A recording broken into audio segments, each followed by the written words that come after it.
Welcome to the Widowed Mom Podcast, episode 220, Advice from Other Widows. Welcome to the Widowed Mom Podcast, the only podcast that offers a proven process to help you work through your grief, to grow, evolve, and create a future you can truly look forward to. Here's your host, Master Certified Life Coach, grief expert, widow, and mom, Krista St-Germain. Hey there, welcome to another episode of the podcast. It's about Heather's Camp time, y'all. I'm going to record a couple of episodes today because Heather's Camp starts tomorrow. If that is not something that's familiar to you, don't worry about it, but Heather's Camp is really important to me. It's a camp for children who are blind or visually impaired, and it's also the camp that my husband, late husband Hugo, was that we were returning from when the accident happened that took his life. So it's an important time to me because I love Heather's Camp and I've been doing it for over 20 years. It's also an emotional time for me because it's always, I've got to go by the scene of the accident, got to kind of relive some of that stuff. We give an award every year that honors new counselors in his name. So we got to do that. So it's like, it's all the highs and it's a lot of lows too. So, mixed emotions, bittersweet, but really truly my favorite time of year. And keeps me very busy. So that's why I'm going to record a couple of episodes for you today. So here's what I've got for you. I posted something on social media not too long ago where I asked people who follow me on social media what advice they had for new widows. And holy cow, I got a ton of responses. I mean, hundreds and hundreds of them. And I thought, this would actually make a really good podcast episode because there was some good stuff in there. And it was very clear to me that so many of us, it's not just me, right? As widows in general, we don't want other widows to struggle in the way that we struggled. So in today's episode, I want to share with you 12 pieces of advice that I got from widows to widows, and I hope they're valuable to you. I'll also tell you before I give you that advice that if you don't know that this is available to you, I actually have a book called Dear New Widow.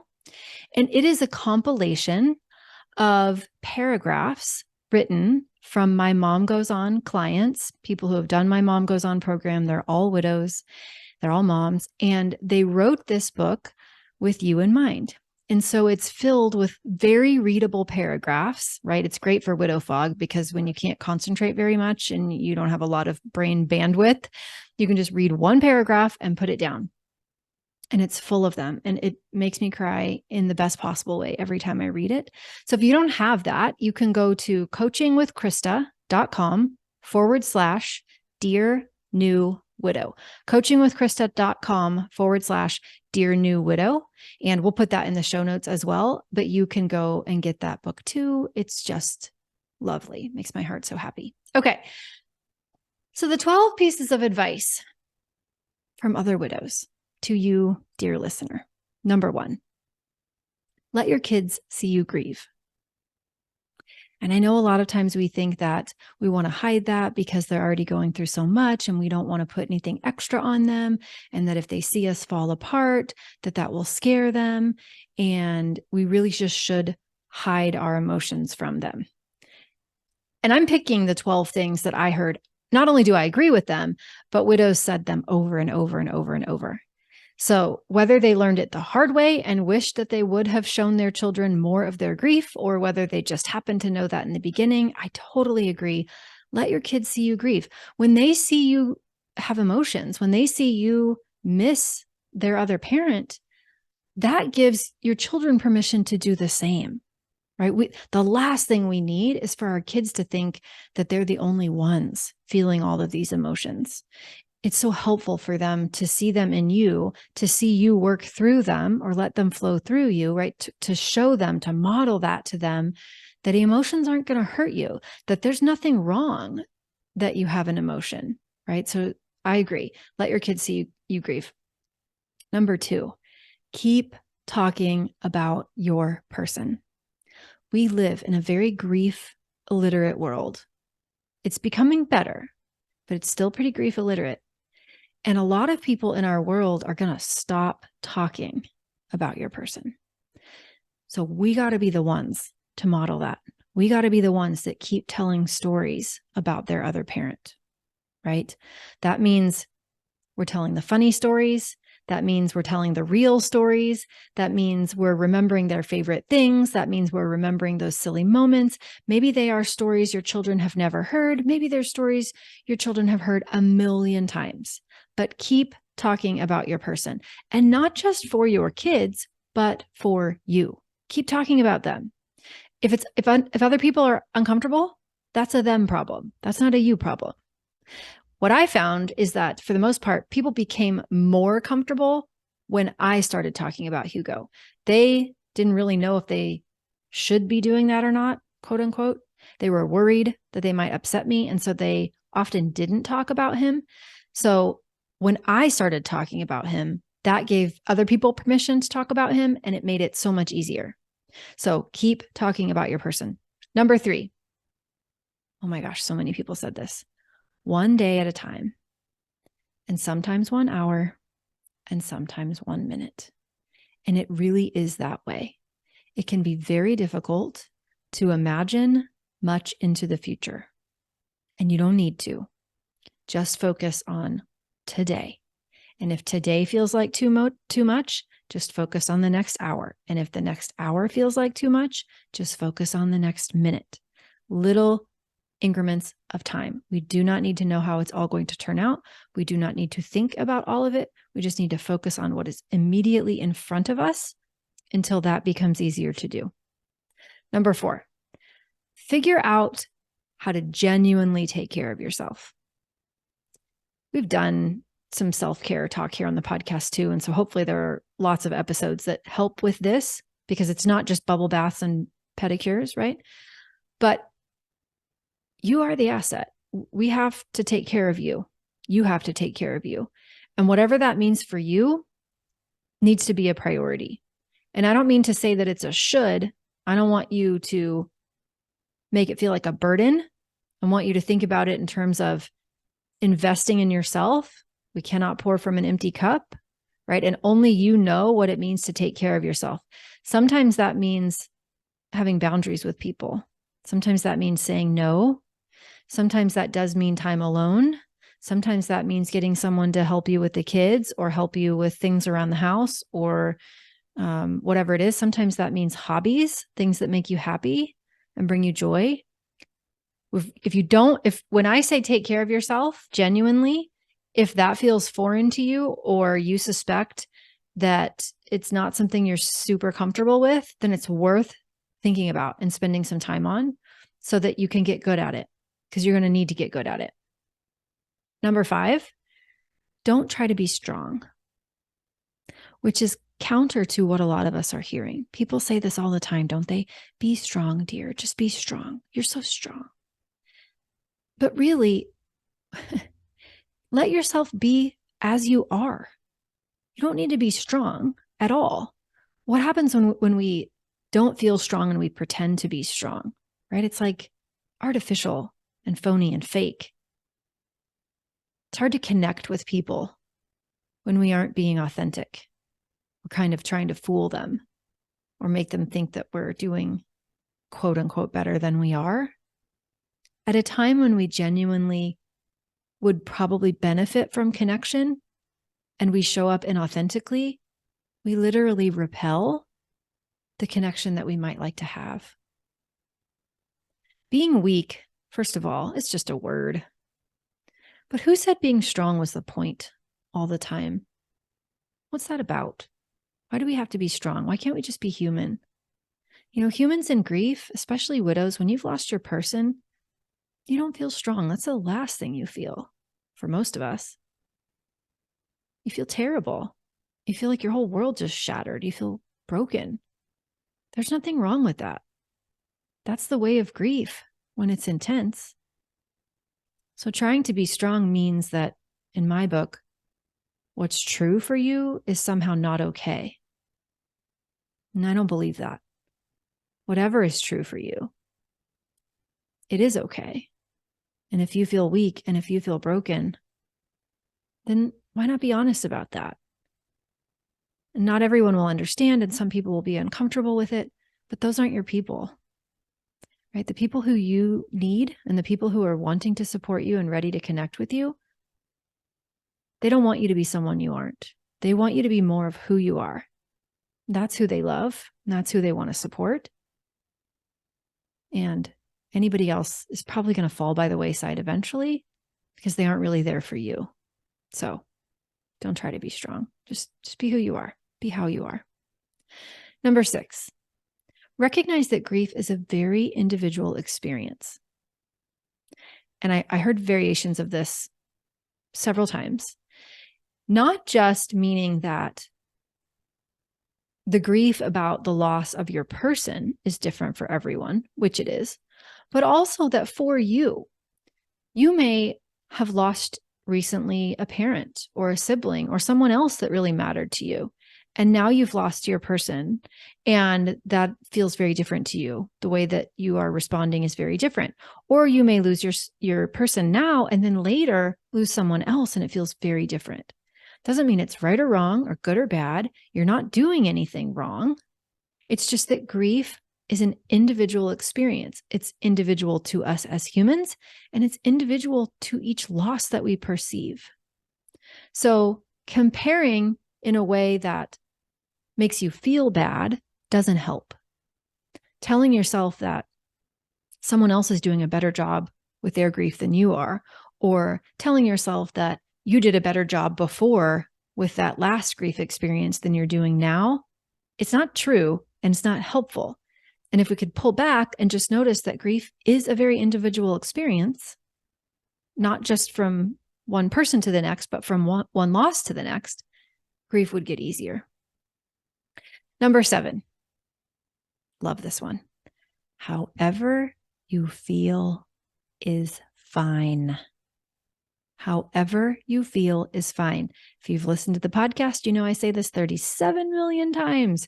Feelings are not problems to solve. They are just experiences to allow.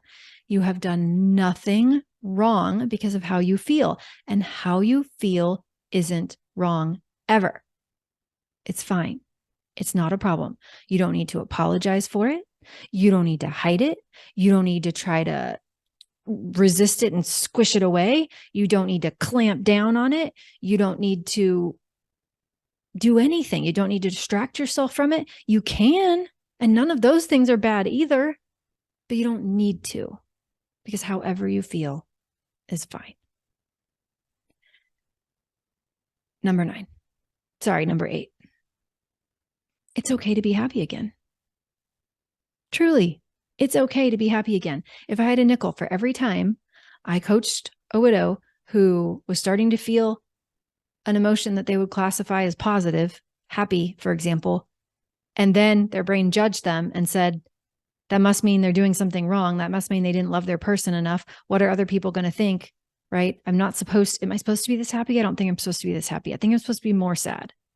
It's like we back ourselves into these little corners where we can't win. If we feel a particular amount of sad, we judge ourselves for feeling too sad. If we actually start to feel happy, we judge ourselves for feeling happy. All the feelings can be part of grief. You can be happy and sad. You can actually be happy and not sad, okay? It evolves, it changes over time, but all feelings are a part of it. So it's okay to be happy again. And listen, I know some of you are like, yes, they would want you to be happy. And maybe for you that works. Sometimes that's not the case. It's okay to be happy again, even if they wouldn't have wanted you to be happy again. It's just okay to be happy. Number 9, even if it feels like you hardly know who you are, nothing is wrong with you.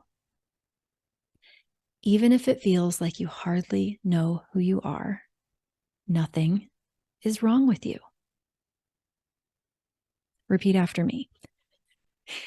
Even if it feels like you hardly know who you are, nothing is wrong with you. Nothing is wrong with you. Almost everyone that I know, and I've had a lot of conversations over the years of doing this work, went through a space, a moment, the length varies for everyone, where you see yourself in the mirror and you know that it's you. You see yourself. And also you believe you don't know who you are, or that you hardly know who you are. Now, there are reasons for this, right? A huge part of grief is our brain relearning the reality of what has happened. And when it comes to really important partnered relationships, our brain encodes the other person, right? Our identities start to overlap. And so there was them and there was you, and then they overlapped and it became us. And that's normal. So when your person dies, your brain is still relating as though they are a part of you. And it takes time for that to change. So it's no surprise that many of us feel like we hardly know who we are.